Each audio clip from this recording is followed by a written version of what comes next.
talk about the wasps? Oh, the wasps in my bedroom? Nah. Yeah. I've talked enough about those. I've been banished to my kitchen because I can't go in my bedroom because there was wasp nests in my bedroom. In your bedroom? Yes. Oh no. And I've That's been sleeping in the living room now for a week. oh wow. I know. Fun times. Fun times. I'm so sorry. That sounds horrible. It has not been fun. So, but hopefully they're gone now because supposedly the exterminator came and eradicated them. Oh, I hope so. Yeah. Oh my goodness. Welcome to So, JAMXP, where we talk about real life problems. I But thanks mean, we for do always talk about we random do problems. we do. But thanks for coming on. Yeah, thanks for making it work and inviting me on. I'm excited. Yeah, no problem. Jess, I'm already looking at the mic instead of my camera today. Oh, why do you Um, always do that? I don't know. It's just so soft and fluffy. So could you please introduce yourself and give a brief rundown of how you got started on your musical journey?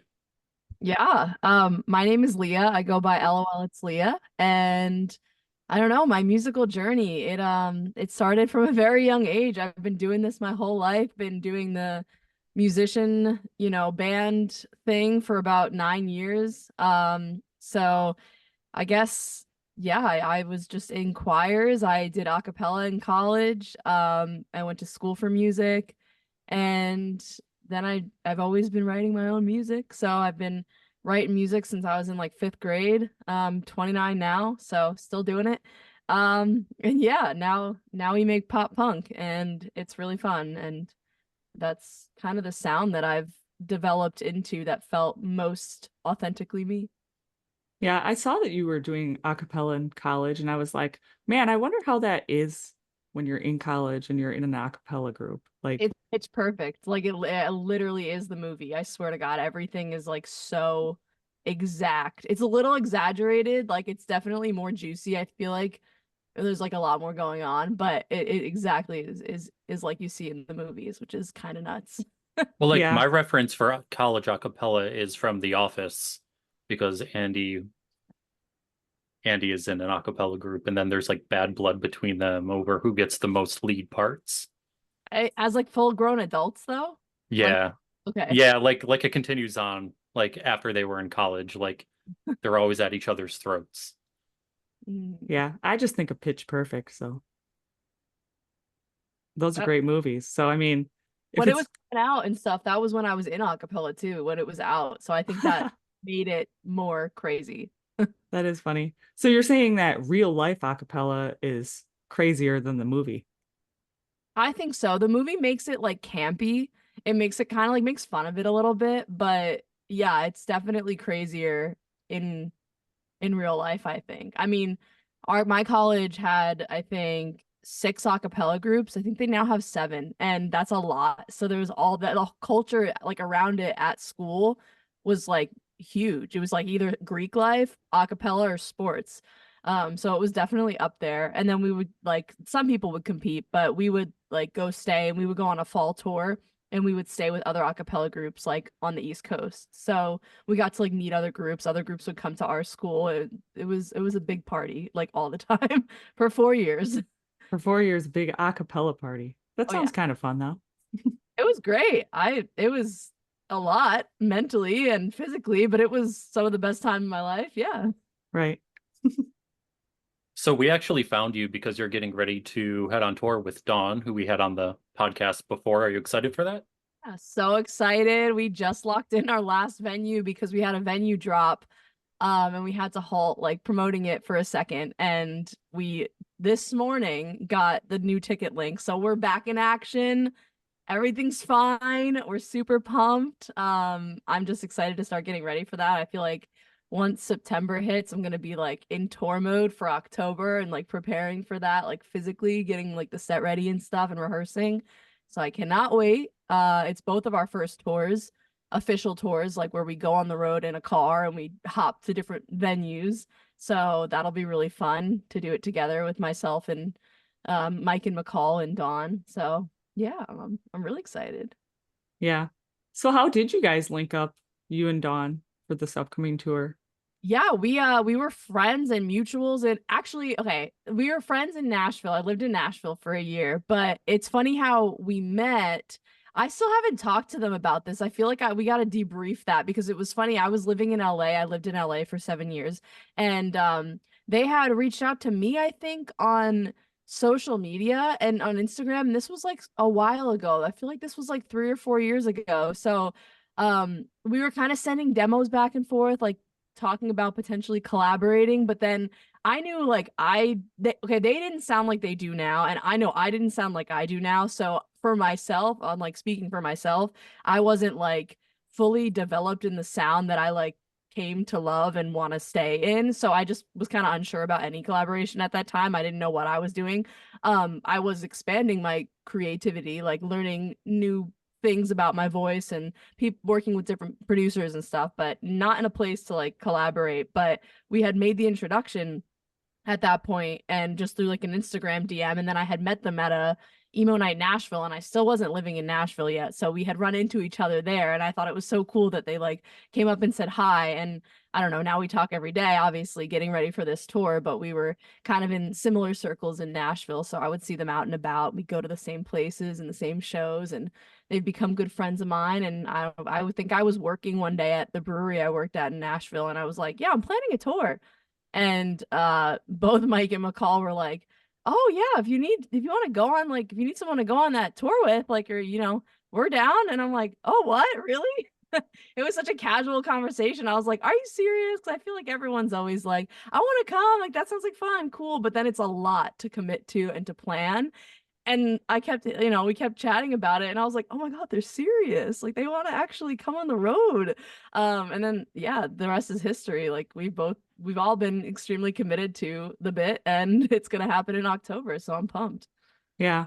Chris is pumped. He gets to go to it. I, however, am not going to it because I'm in Wisconsin. So Chris, where are you? I'm in Syracuse, so I'm like 4.5 hours away from Philly. Oh, So if I do come down, it's a little bit of a drive.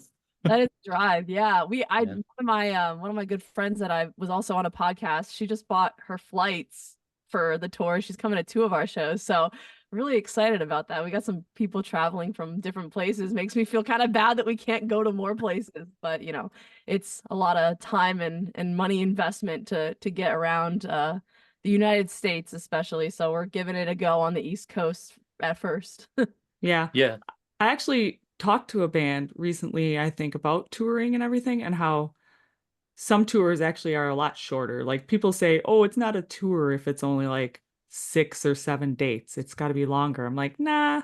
When you go to the UK, they don't go on tours for weeks and weeks Yeah, at a time because everything's so close. that's true. You can do small little tours. Yeah, I've even like done, I think I had like 6 shows in the span of 2 months, and I called it a tour. But now it feels more official because like we're getting in a car and we're like going to a different show every day. So I think maybe that's what a tour is. I don't know. I feel like it's up for interpretation, but to me it feels legit, feels If it real. feels like a tour to you, then it is. And it is, exactly.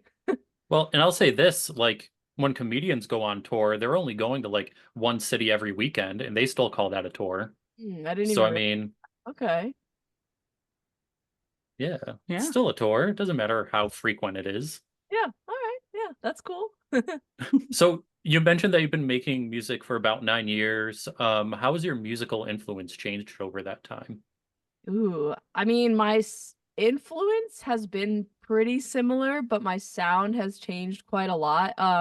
I listen to so much music all the time, and I love discovering new music, but I have like my go-tos that I'm always listening to and feeling inspired by and whatnot. So I think early on in my musical journey, I was doing a lot of like surf rock and like beachy pop. I was moving to LA. I was really excited about like the palm trees and like the not like tropical sounds, but like there was just something about it that felt very summery and very California, especially in like the time of like 2015, 2016. So that was my sound at first, and I guess I was inspired more by moving to LA than I was by like certain bands. But like I grew up listening to like Mayday Parade, Secondhand Serenade, Fall Out Boy, like all the pop punk in like the 2008 to 2010 era like really influenced me. And that's where I say like I take the most of my inspiration from and where my sound comes from now. But through time it went from like that like surf pop rock to pop, like bubblegum pop, to I don't know, like alternative pop to more pop rock, and now like pop punk. Right. Actually, I was going to say, Stay Right in 2016 when that came out, that kind of reminded me more like a ska reggae in a Yeah. way. It had that kind of influential sound to it. Yeah, that was like super inspired by like the Mowglis. I was really into them. I mean, I love them, but like the Mowglis and like Neon Trees were like bands that I was listening to at that time, and that's kind of I guess where this that sound came from. I like cringe a little bit thinking about it because it's so old and it's just it's still me, but it's like it's up there. I mean, I could take it down if I wanted to. I maybe I should so people stop talking about it, but it's still part of my like my life, I guess. Hey, you created it and it's still part of your journey. So, It's true, and that's why I keep it up. But yeah, that's true. So your sound changed through those years, but what about your writing process? Did that change at all? Not entirely. I mean, I spent a lot of time in like middle school and high school and early college, like writing on the piano and writing on guitar. So I don't do that as much anymore. I find myself like either writing to nothing because I'm like, I have this really cool hook in my head, and then I want to like write lyrics to that hook versus like I'm gonna write lyrics about this moment. But sometimes yeah, I'll use a type beat, so that'll be like a full instrumental behind me to kind of inspire me to I guess, get some ideas out there. I occasionally still write on a guitar and piano. I mean, it's my favorite way to write. I just don't do it as much because I'm all over the place and I don't always have access to a piano. So, yeah, the process has changed a bit. I've been getting into like collaborations more often and, you know, um, writing sessions with other people, which I wasn't as used to. I keep saying I'm not used to, but I feel like I've gained a little bit more experience and now I gotta say like I have that experience now, but I wasn't used to it recently in the past. But yeah, I've been getting into more sessions with people and songs have been coming out that way and that's been really cool. So it's expanded for sure my writing process. making noises. It's too loud in here. So, this might be a strange question. When researching for the interview, I did notice that technically on YouTube Music, you have like two accounts. I There's know because LOL, it's Leah, and then just Leah with the spaces. Is there a reason that happened or yeah, the so I changed my name from well, originally before I started like doing music more, it was Leah, like just my first name, Lea. That was stupid. And it's not original. Like you can't honestly, anytime you type in those three letters, you get like leaf or something else on the internet, and it's not very good for SEO. So I was releasing under Leah with spaces for like the longest time. I released my last EP with that name. And then I was like, I gotta change it if I want to advance in my career, if I want to start to stand out. Like my image, I feel like is so bright and neon and punky. My name just doesn't reflect that. Not that LOL It's Leah is like super edgy or anything, but it definitely no one else has it. So I decided to change it. And YouTube Music is the only platform that has not gotten my request fixed. Every single other platform, I hunted them down for like a year and they all got changed. And there's some amazing people out there on the back ends of everything that shout out to them because without them, I wouldn't be able to make this change. But yeah, YouTube Music has not fixed it yet. So I'm hoping sometime in the near future, they will, and that I can get more assistance on that because that's the only place that it wasn't able to change over. yeah, I noticed that. I was like, why are there two accounts? And we've come across other bands that randomly you can't find songs, even though you typed in their name and that's the only one. You still have to like type in the song title just to find like a new song. It doesn't come up on their account. It's weird. YouTube's strange. Yeah, it is. And honestly, I've tried it's a lot to keep track of all those accounts. Like new streaming platforms pop up all the time. I mean, thankfully not as often as they could be, but there are new ones that start growing and you got to keep up with them and then maintain them and whatnot. And I do a pretty good job of staying on top of all of those. But, you know, you got to get on the other end when there's like hundreds and thousands of people releasing dozens of songs, I don't know, dozens of songs a day, you know, like it's hard to get their attention. For sure. Now, you said that you're getting used to collaborating with others, and through the years, I know you've done a few collabs. Is there anyone that you would love to work with that maybe you haven't yet? Ooh, I mean, just like, I don't know, just like getting in rooms with new writers has been really fun. I want to say like, I don't know, dream collaboration. Like I would love to do a song with like, I don't know, like Mayday Parade, maybe like Meet Me at the Altar, Charlotte Sands, just like throwing out names of musicians that I really love. But yeah, a lot of those like artist collaborations hasn't been in the same room. The same room collaborations has been more of like songwriters that will come into sessions or different producers that'll come into sessions. So I feel like right now I've gotten some really cool opportunities to like write with artists and writers I've looked up to, and I hope that continues to happen as I release music. Yeah. I mean, I love all the collabs you've done. They're all Thanks. great songs. Yeah. More to come. There's one dropping tonight. Oh, well, gonna have to listen to it. Yeah. We'll pretend it was for my birthday.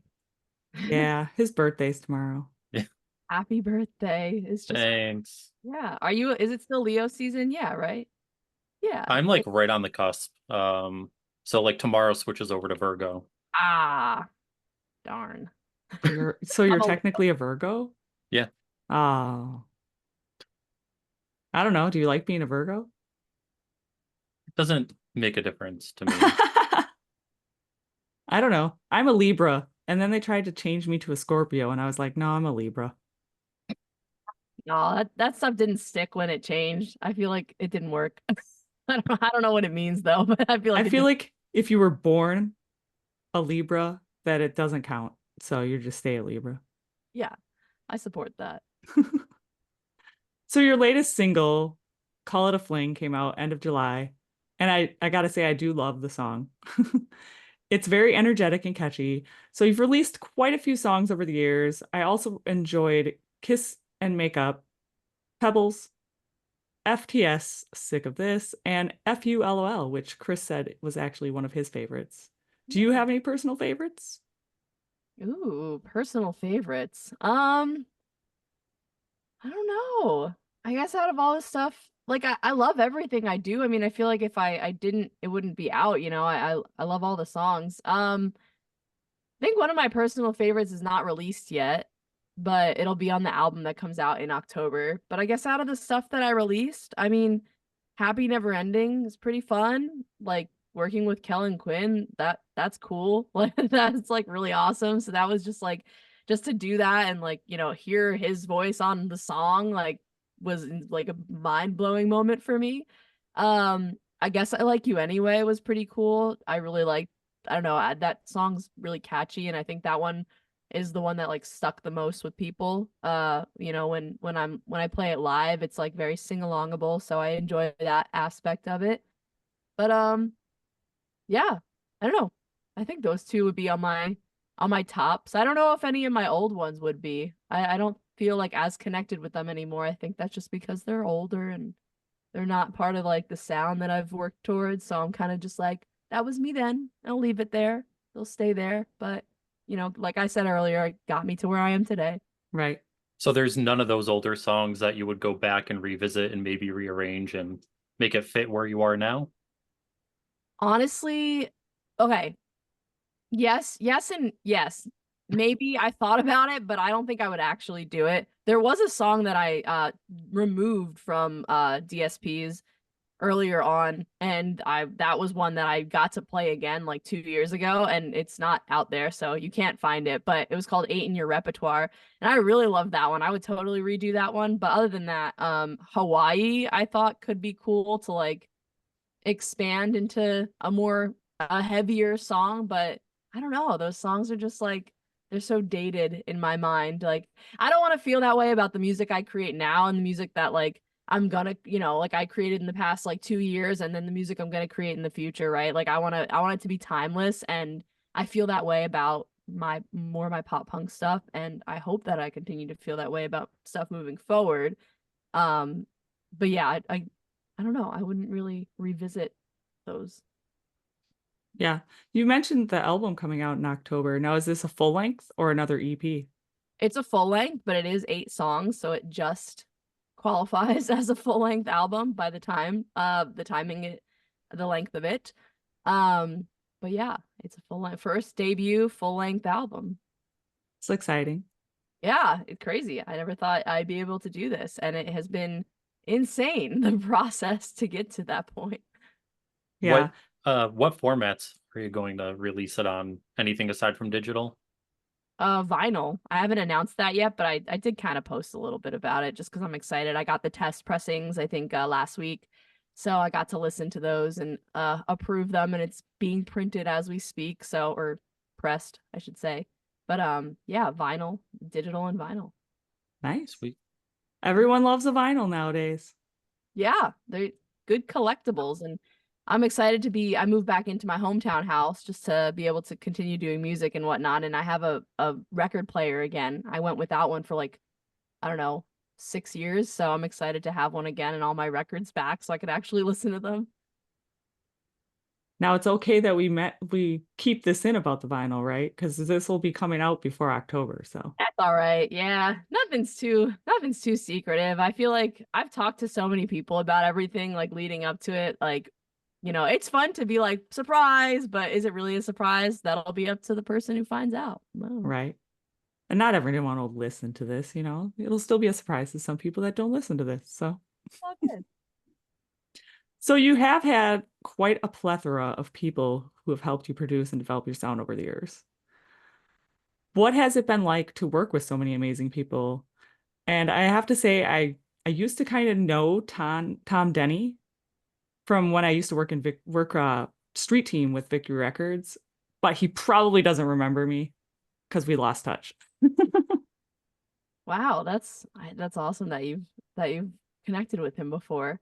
I mean, yeah, working with so many different people has been awesome. I feel like the more opportunities I get to collaborate with different producers and writers, like the more exciting life is and my sound, becomes. It was great working with Tom. He was working with my friends in Broadwing whose song I featured on, so I got connected with him that way. And I was like, wow, I loved your sound. Like, who does it? Oh, it's Tom. So I hit him up, and he sent me like a track that he produced, and I top lined on it basically. So um that was really fun. It became one of my favorite songs on the album. So that's my favorite one, I think, Exit Plan, that comes out next month. But yeah, just getting to work with so many different people and the names that I get to like be introduced to, and these are people that are writing with like artists that I absolutely love and admire and have been listening to for years. So, it's a moment where I like sit back and I'm like, "Oh my God, I get to do that? That's insane." So a very proud moment, I guess, on my part, but it's been exciting. Yeah, I can imagine. Yeah. Now, I believe I read in another interview that you have multiple jobs because your music is 100% self-funded. Do you mind sharing with us what exciting jobs these are? I wish they were like super exciting. I mean, I guess they're kind of miscellaneous depending on like what the job was. I can share some of them though. Like I'm a bartender at a brewery and I've been doing that for a couple years. I love beer like a lot. So I'm about to get beer after this. That's just like I do that multiple times a week. I just love beer, so that's a great environment to be in. That's a fun job. Um I do a lot of freelance content for like other artists and for brands, like on social media. I've been working in social media since I got like part of my degree in college in like communications. So I've been doing social media and whatnot since like for like 10 years now. So have a lot of experience in that. And then yeah, like I worked at a karaoke bar. I was booking their shows back in LA, booking the bands and the comics, comedians that came in for that. So that's a fun miscellaneous job. And yeah, I have a full-time job on top of that. And I'm a full-time musician. So it's yeah, very, very insane life to live, but gotta make it work. I mean, you got to make it work because you got to make the money to produce the music Yeah, and and to go on tour. yeah. Yeah, as everything grows, I think that's the scary part and also the really exciting part though. But as am continuing to grow as an artist, the more expensive things get. And I don't know if I expected that. I don't think I did, but at least it's been a little bit easier to manage just because like the opportunities and how they balance themselves out and whatnot. But yeah, it's getting crazy. So, being a bartender, do you find it's easy to connect with people and talk about your own music? I connect with people very well. I love people. That's like one of my favorite parts about that job is I can like just literally talk to people all day. That's one of my favorite things to do. I'm a very social person. I don't like being alone. I like to talk. I like to be around other people. But I guess when it comes to like talk about my music, I don't really like talk about it unless someone asks me or unless like, I see an opportunity to bring it up. So often when I guess like I'm working at a brewery. No one really knows that I do music unless like someone starts to talk about it just 'cause I don't know. I try to separate it a little bit, but I love to meet people who do music. So immediately if I see someone that, you know, kind of has like a I guess like alternative look to them or maybe they mentioned that they like to play music or listen to a certain genre of music, like I'll definitely slide it in there. I'm like, "Oh, I do music. Like let's talk about it 'cause I love talking about it. I'm obsessed with it." And it's a great conversation, obviously, to have with a stranger. So Yeah, I'm That usually the same way. If somebody brings up music on a work meeting, I'll get into it, and then we'll be 15 minutes in before I'm like, okay, wait, this is not what we came here for. yeah, exactly. I I'm know that I'm really rambling too. I definitely would ramble about like, my favorite bands and like the stuff that I get to do, and I get that. I'm that way about the podcast. More Chris is you, like, I'm more like that than he she is is. way more than I am. But everybody at work, however, is tired of hearing about the podcast, I think. Um, I think everyone at my work is too. But every time we get a new hire or something, I'll look at them, I'll be like, so the most important question you would need to answer today is, what kind of music do you listen to? And then if they answer correctly, I'll be like, oh, well, I have a music podcast. You Yeah. wanna follow it? No, it's because you're passionate about it, Like it makes sense that you want to talk about it and get people to tune in. Of course. I mean, just like you would want to talk to someone that's into music at your bar or your brewery, I should say, and then get into it with them, about music. So, Exactly. yeah, that happened with my boss and I the other when she found out we were going to Avril 2 nights ago. The whole rest of our conversation or that meeting was using Avril song titles as puns throughout the meeting. That's crazy. I don't think I could do that. You don't think so? No. Somebody talked back to her and she told them to bite her. She said, bite me, and I lost it. Um, I like the dedication though. That's real. yeah, she's just as distractible as I am and sidetrackable. So if we're ever in a meeting together, there needs to be a third person to keep us on track, or we won't get anything done. Oh, man. Speaking of talking, so I actually have a friend who I met through being a regular at a restaurant that she waited at, and she's a bartender now. So she frequently posts stories to social media about weird things and weird conversations, or even skeevy things that happen at the bar in front of her. Do you have any anonymous stories you could share with us that you've witnessed? Ooh, like witness like at the bar.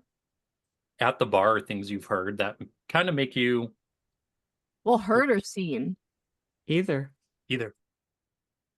I don't know if this is like along the story uh that I don't know that you're maybe looking for, but I was a security guard at a bar in or a brewery in LA, and I once saw like a guy walk in with his friends and he kicked his foot back like he was like playing with his friends, and he was pretending to like karate chop them and stuff. And his one friend, being like an idiot, grabbed his leg and his face smacked the concrete. I thought I witnessed death in that moment because his head hit the concrete so hard, he passed out. It was daytime, by the way. I'm staring at it. All the security guards from different angles were like on our little walkies ready to like call in this incident. Like, oh gosh, what do we do? And he wasn't moving for like a solid like 3 minutes, and he finally gets up and his face was just like covered in blood. And I was like, we should call an ambulance. This man probably has a terrible concussion or brain damage. But I'm pretty sure they gave him like a water and a beer and they left because we couldn't have him there because that was dangerous. And obviously we can't force people to go to the hospital. So once they're off the property, then it's not our problem anymore. But I was worried sick all day for that man. Being as stupid as he was, people make mistakes. It's okay. Not judging him, but that was scary. That was like a crazy thing. I feel like other than that, like all the crazy stories I feel like happened in LA. There wasn't anything nuts happening in like Nashville or New Jersey at the breweries so far. I'll let you know if there are. So that story about the guy landing on his face reminded me of something I haven't thought about in a while.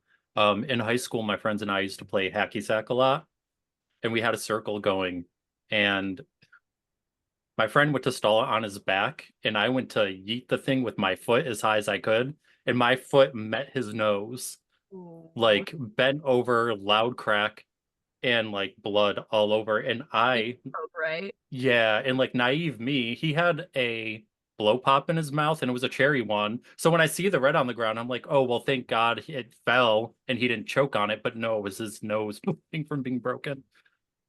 Oh my gosh, that's like a Rescue 911 story where it's like the lollipop was lodged in his throat and his nose is broken. Like, oh my goodness, I'm glad No, it wasn't that bad, but I mean, a broken nose still sucks. yeah, thankfully it didn't get lodged in his throat. It Yeah, was yeah. still, I'm pretty sure he finished it. Um, I think the craziest thing I've seen at the bars was just going to the bars and some girls getting into it and one girl ripping like one girl's weave out. I mean, that's like the craziest thing I've seen. That is pretty crazy. And they're trying to break things up and I'm just like, I'm walking away. Yeah, like why are I'm we getting out of here. like I don't know place? what's going on. So working a few jobs and being self-funded, a self-funded DIY musician, what are some of the harder aspects of managing all this yourself? Um, I think like the time, the time and financials are just like definitely the hardest. I'm getting to a point where I feel like I've been saying this for like 2 years, but it's definitely happening way more now to a point where I like need help and I need assistance, and I've been getting some of that. I have like a mentor slash manager that I work with occasionally who's been helping out. I have like a merch manager, like I have other people on my team that I definitely like hire to help me with a lot of things. And to be able to do that is awesome. I love the help. I love collaborating. I love working with other people. So the fact that I don't have to do this 100% on my own is great. But yeah, it all comes at like a cost. It's extremely expensive. I sacrifice a lot of like free time and time to do anything else. Not that I really want to do anything else. I mean, I love having a social life and I love being able to like go out. I think that's like the most exciting thing for me. But it's like if I want to travel, it's gonna be for music. I'll find time during that travel to like do something touristy.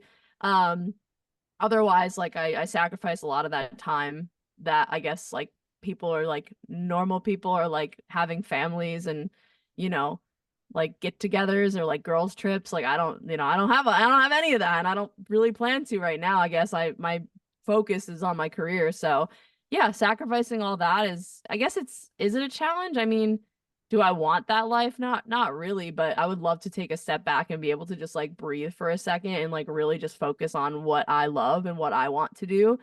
And I'm not quite there yet, so gotta, juggle all the things. I guess until I get there. But yeah, being able to sustain that career and or this career and whatnot is definitely the biggest challenge. But I think it's worth it. It's very stressful, but it's worth it. Yeah. Do you think like social media takes a lot of time out of your life? Yes and no. It like literally it does, but like social media is my life. So for a lot of like artists who are like, I hate the social media thing. I don't want to be on social media. I just want to make music. I'm not that. I love social media. I love tapping into communities. I love running ads. I love making content. And I mean, not that I have had anything like super viral. My content's pretty steady, but I haven't had a video pop off, but I still like am obsessed with creating those videos. And like being tapped in and being online all the time, talking to people. And I think that just comes from like growing up and like literally aging with the start of social media. Like I was handed a smartphone at the time social media became a thing, and I was like, what, like 12, 13, and then I just kind of like rose with it. So it's like all I know. Like, there's iPad babies. I'm like, whatever, like the digital, like social media, like, the zillennial, like on the cusp kind of person that, social media has been such a big part of my life. And I work in it as my 9 to 5 and my, you know, miscellaneous jobs. Most of them are in social media. Like I said, I went to college for that. So, it's the only thing I have experience in the corporate working world. So, I don't know. I mean, I don't mind it. I kind of am immersed in it and I enjoy the atmosphere of it. Yeah, I feel like it's a good thing to know nowadays, though. I wish I was better at social media. Actually, Chris and I both wish we were better at social media. I wish I had time for social media. Yeah, Chris Like, doesn't have a lot of time. no, I don't. I've got, I mean, the regular 9 to 5, but then I do have 2 kids and they're super busy, hectic life. And like, I tried a couple times, right? I mean, Yeah, we're just not good at social media. no, and it got to the point where like we were getting so many Instagram notifications, I had to turn notifications off on my phone because I'd be in the middle of doing something with the family. I'm like, okay, I can't keep doing this. I'm Hmm. like, I can't. I had to turn it off. Yeah, it's a lot. It's a whole beast to tackle. And I mean, as someone like we're working social media marketing, like I always advise like if you can try and keep up with it, like it could do so much for your brand. Obviously, like you see podcasts, musicians, like influencers pop off based on like their interaction with other people online. So I definitely encourage to like, you know, dive in a little deeper if you ever like get, you know, curious and want to try out new things in social media or marketing. But yeah, it's a lot. It's a lot. And that's why they hire people like myself to do Right. stuff like I will say that's like the one thing we do is we do interact with as many people as possible, leaving comments and like everything we can, starting up conversations. Definitely try. Definitely try. It's that's creating the content that we have a problem with. yeah. It takes so much time. It's not like you don't just pick up your phone and like do it. Like even the people that look like they do it, that's not how it works. Yeah, I could see that because I mean, we tried to do a post once and it took me like 60 takes until I felt like I got the right take. Yeah, and like a 30-second video, like I mean, I've gotten it kind of down to a science. Like my short form content takes like an hour to edit, but like an hour for like something that like will get like maybe, I mean, like 5,000 views, that's great, but like it's a fleeting moment. It leaves and then you got to focus on the next one. And it's sometimes it's just I know I've talked to a lot of artists that are like, I'm so tired of doing this, and they are very valid for that, and I completely like understand because I kind of am too. I mean, I'm sad that things aren't popping off, but I'm also just like obsessed with like just watching my videos back and being like, that's me. I just did that. And so Right. if no one else is appreciating the videos, at least I am. It reminds me of a great shirt I saw at Five Below that said social media was a mistake. Oh, Five Below. Wow, Yeah. that's sassy. Oh my goodness. Huh, interesting. Did you just recently see that? Yeah, it was a couple of weeks ago. Huh, that's funny. Wow. I have to go take a look. I want to like get that like as like for like irony, like I to be ironic. I don't know. I have a book. I don't read books, but I have a book that I bought.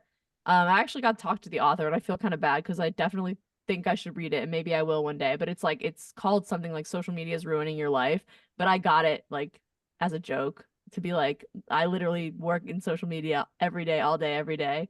So like, it's obviously not ruining my life, but there are a lot of things that just to preface that like mental health and everything on social media that is very toxic that if you don't have control over could be very bad for your life and ruin your life. So It's definitely true. We don't like that part of social media for sure. Mm-mm, definitely not. So now I gotta know, since you grew up in the Warped Tour era, how many years of Warped Tour did you attend? And what are some of your favorite Warped memories? This one's embarrassing and also just like it hurts, but only one. Uh, Oh, I was not old enough to it's really true. get to enjoy Warped Tour to its fullest. I went for the first time. I think it was, oh yeah, it was 2014 because I found my cup. My mom brought up like I was like, "Oh, I want to take a to-go cup to bring my drink out the door or whatever." And she's like, "You want this?" And it was a Warped Tour cup and it was in like a Monster Energy like reusable Monster Energy cup.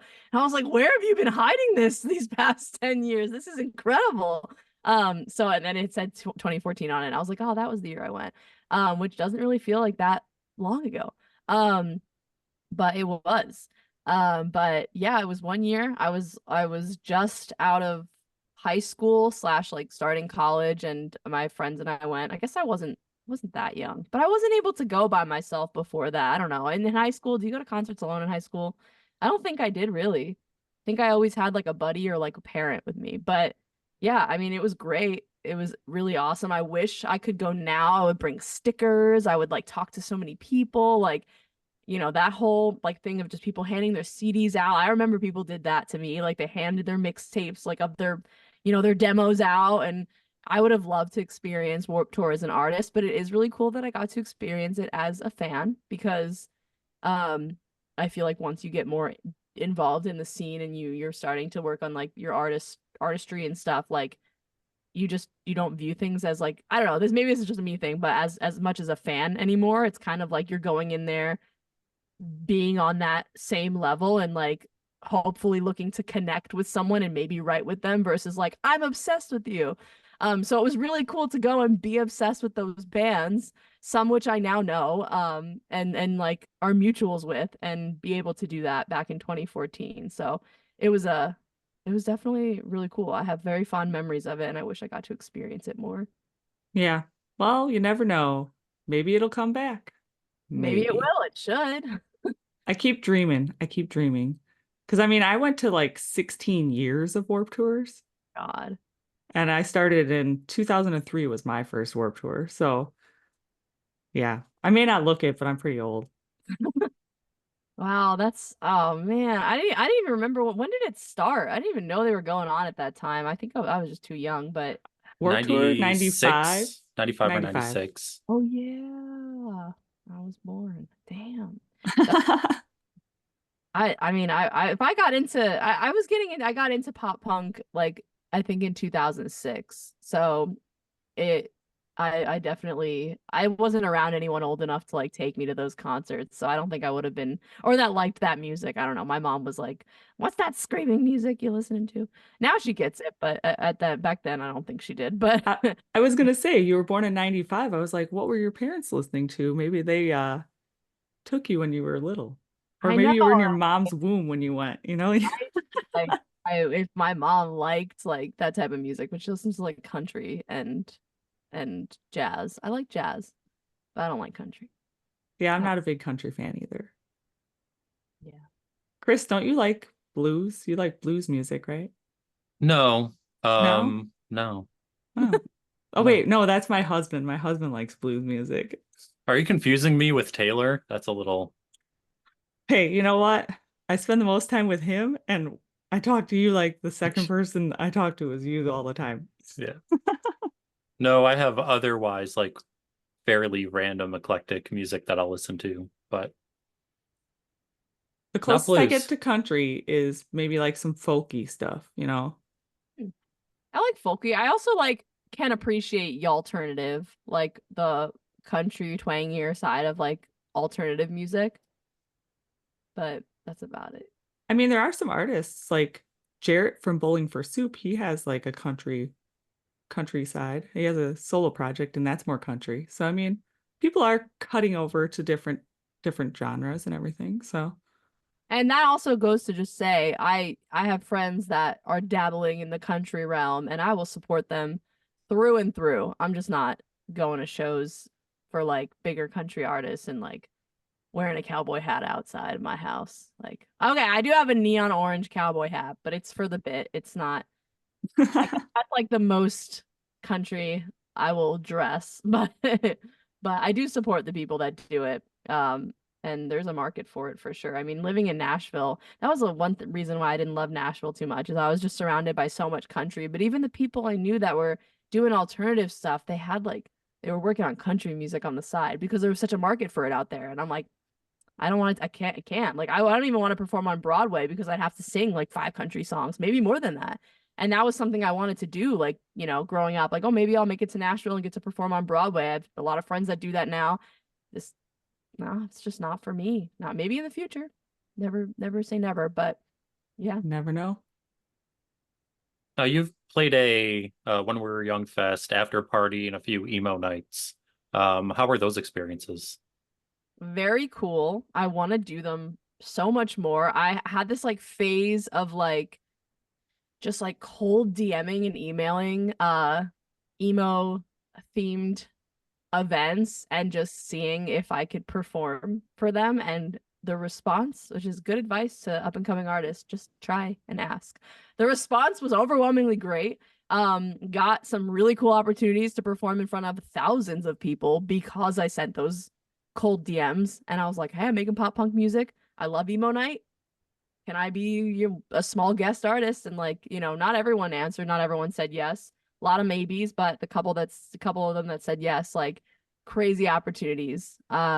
Super awesome moments. I definitely want to get into doing that more. I've obviously shifted with like creating this album and going on tour, but I would love to do more like emo night events because that really helped me get my name out there, and it was awesome meeting so many people. And you know, it's different. There's a lot of people that don't want to hear the new artist come on stage and, you know, play some of their songs, and I get that. Like, you didn't come here for that. But the people that did appreciate and respect it, I love them for it because they gave me a chance, and that's all I could ask for is a, you know, just like listen for like 5 minutes, and if you don't like it, you don't have to ever see me again. Hopefully, maybe, I don't know. Hopefully on their Instagram feed, my ads are working and they're like, oh man, I remember when she was performing at emo night. But other than that, yeah, I mean, it was a cool opportunity to get in front of a new audience and like experience what it's like to perform in front of like hundreds and thousands of people, which I never thought I would say that I could do, and I hope I could still do that in the future. But yeah, life changing. It's pretty cool. And since you did do When We Were Young Fest after party, did you go to When We Were Young? So, disclaimer, it was an unofficial after party, so it wasn't tied to the festival. But the kicker is that it was the day it was canceled. It was the first When We Were Young, so I was supposed to go. I had tickets. They would not give us the next day tickets. They refunded everybody immediately when the weather canceled, which obviously I understand. When there's like bad weather, don't put your concert attendees at risk. I respect that. It was obviously devastating, but the beautiful thing that came from that is we were playing a venue on Fremont, or right off of Fremont Street, and the room that we were originally in was a 600, or what was it? It might have been like a 400 cap venue. And when the festival canceled, everybody was looking for after parties or places to experience the emo music. There were like bands playing in casinos. Like, it was actually crazy. And I hit up a couple of my friends that were playing like When We Were Young, and I was like, if you need an after party, I got a spot. I could put you in. Like, the venue got upgraded because we started selling it out. The other one sold out, and then the new venue sold out. And it was just a bigger room at the venue. And I was making TikToks, and one of them like kind of started blowing up a little bit. And I was like, when We Were Young gets canceled, but your after party sells out, like, it was definitely meant for me to just be like, you know, hey, I'm a small artist. Like, here's me singing 2 songs to a track. Like, there's not, you know, if people want to come in, they can come in off the street. To like, we sold this place out. Things got crazy. The promoters and everyone, I think, in Vegas that night were like absolutely overwhelmed. But it was an incredible opportunity, and I think, like, you know, because we lost When We Were Young, didn't get to go to that, never experienced one, but I got to experience a once in a lifetime, you know, after party. So it was incredible, and I feel very grateful for that to have happened. Well, hopefully you get to go to when we were young at some point, just like Chris and I hope to go at some point as well, because we haven't been either. So I want to go so bad. It looks so cool. I want to go at least once. Yeah. I also love, I don't know if my pocketbook or my wallet can handle multiple times. yeah. It was expensive, so expensive, but I took a chance on it. And yeah, I mean, like I said, it paid off for me, but it is a bummer for all those other people who got the festival canceled on them. Yeah, for sure. So we're down to our last two questions. Now, the first one is, what is your favorite flavor of ice cream? Or if you were a flavor of ice cream, what would you be? Hmm.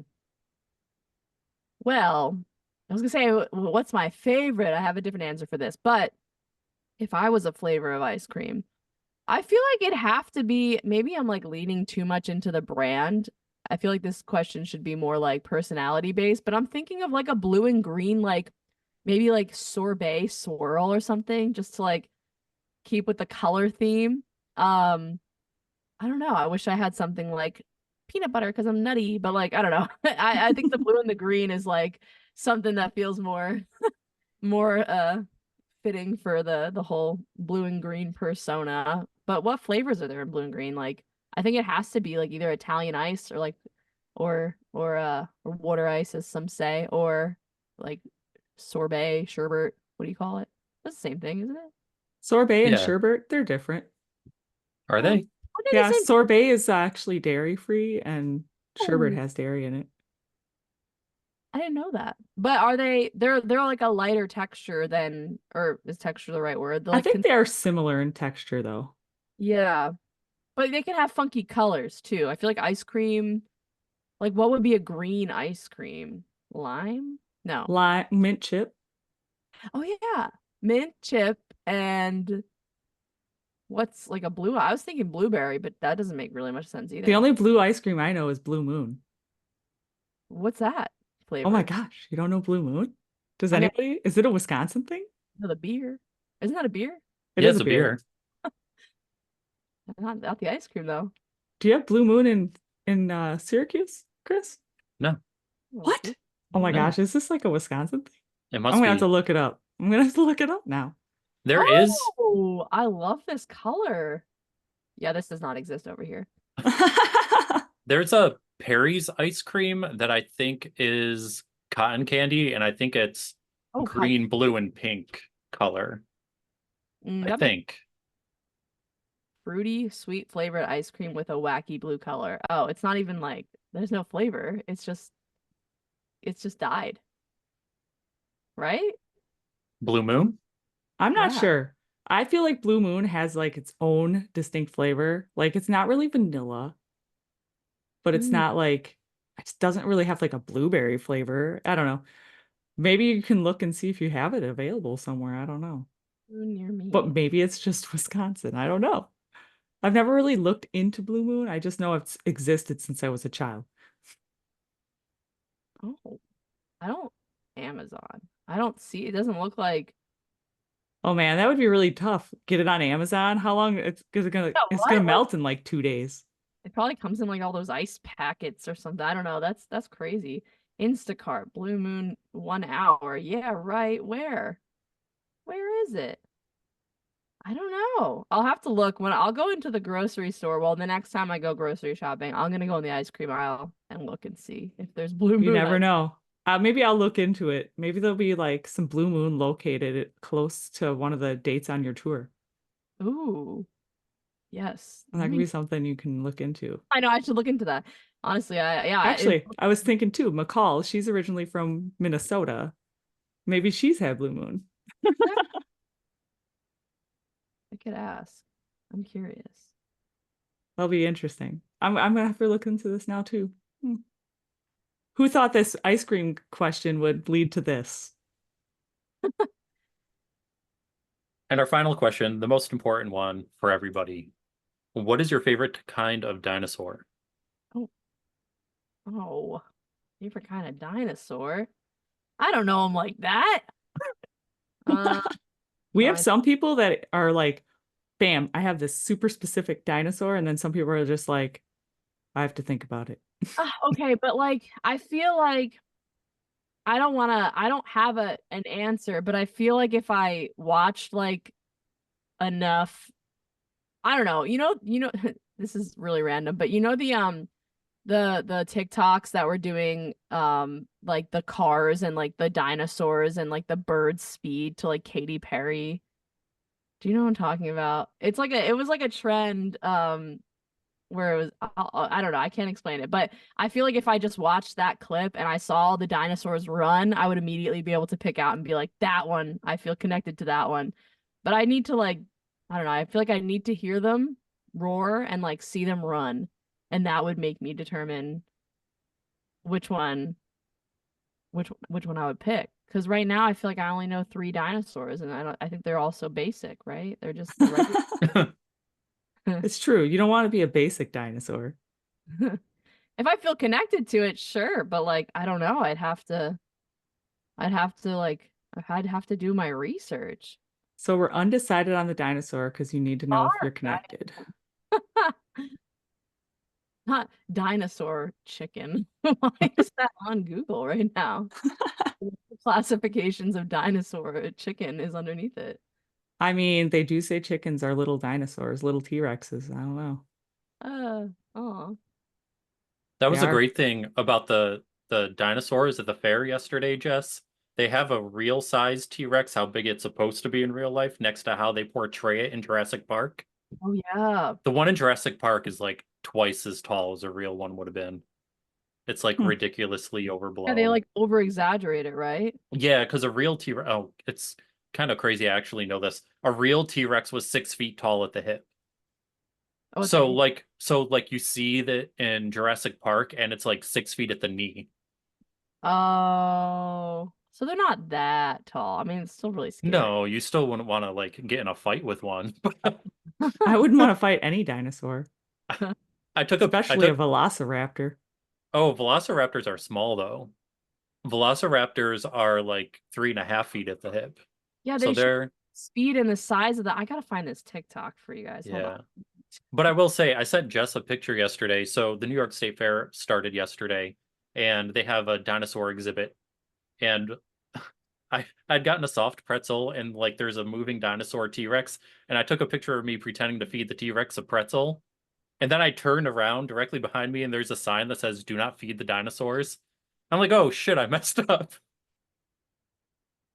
Chris is feeding dinosaurs when They he's got a not taste for supposed to. they got a taste for human food now. Run. Yeah, it's gonna want all the pretzels now. Oh my God. I went to a dinosaur exhibit in Nashville at the zoo. They had this really cool one, but I guess I didn't really retain any of the info. I mean, it happens. It happens. I You're either gotta, into dinosaurs or you're not. I know. I'm I don't sorry. know, Chris. What other fun question could we like pop in there real quick instead of the dinosaur one? Do you have any fun stories about maybe something that you've seen go down while you were performing? Ooh, while I was performing, I don't, I don't know. I don't think nothing too crazy. I don't think anything's happening like while I was performing. I know like he probably hate me for telling this story, but I find it so like mind-blowing. My drummer, the first show we ever played together, he crashed his car on the way to it. And I think that was a crazy story because we had just met and he was like excited to play the show and we were like literally about to leave and he was fine. It was like a very small accident, but it did total his car. And he still made it to the gig, but his laptop screen cracked and we had to ask, this was like a house show too. It was pretty packed, but it was like a house show in Philly in the basement, and we had to ask the homeowners if they had a TV so we could like HDMI the connection of the set of the tracks on the TV so we could play it. And he played it. He was amazing. It was incredible. But it's probably one of the crazier show stories that I have. That's at least off the top of my head that I could think about.